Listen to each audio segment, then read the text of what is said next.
Good morning. So 6 ways to help with IBS. Now, some of the stuff I'm going to be saying isn't going to work for everyone. And, some of the stuff that I will say is actually more opposite to the things that we would actually recommend for good gut health. You talk about increasing fiber, the variety of vegetables that we have, plant-based, then adding everything on top of that, protein sources on top of that, lots of veggies at a meal.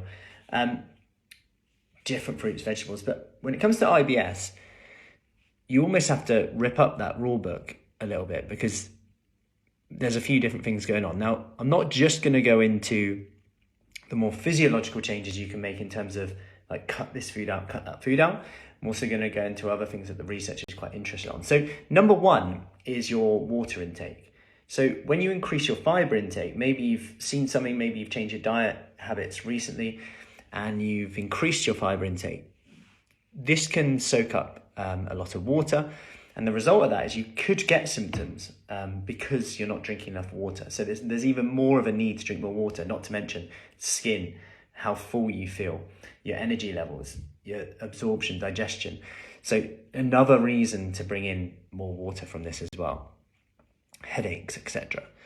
Number two is to it's really interesting research on this. So they looked at a low FODMAP, which I'll go into now while I'm here, which is another one of my points, which is to reduce fermentable fibers for a short period of time and slowly reintroduce. So fermentable fibers are, as the name suggests, anything that ferments. So this is mainly like the carbohydrate area. So fats and proteins don't ferment generally.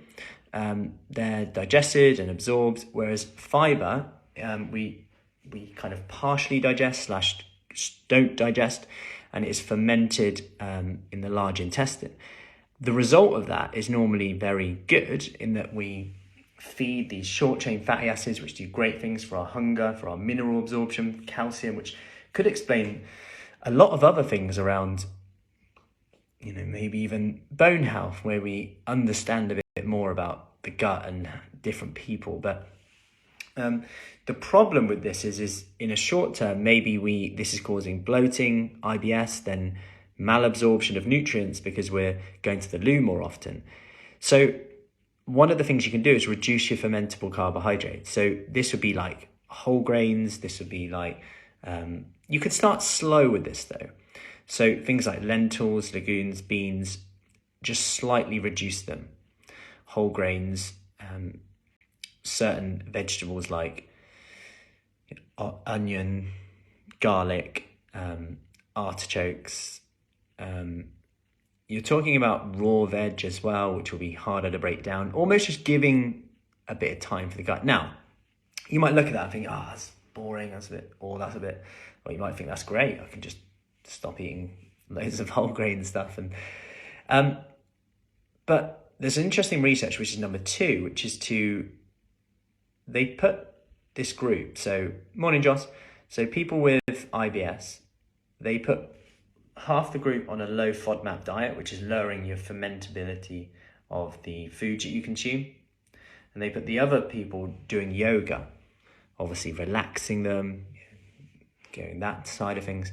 And both groups showed improvements. So one didn't even change their diet, and they had improvements in their IBS, which just shows that sometimes we do jump the gun a little bit and we go straight in to making these big changes, making like, I'm going to cut out this, cut out that, it must be that. And we're almost getting more stressed, like as we talk about it as well, I'm going to cut out this, we're almost adding to the stress when actually maybe we need to actually take time for us as well with that. Number three is to avoid caffeine, or four, we're on there. Avoid caffeine and spicy food. This will speed everything up, so it can be a trigger for it.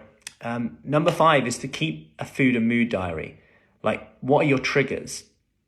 Like, and in our brand new Kickstart book, which is coming soon, by the way, which is really cool,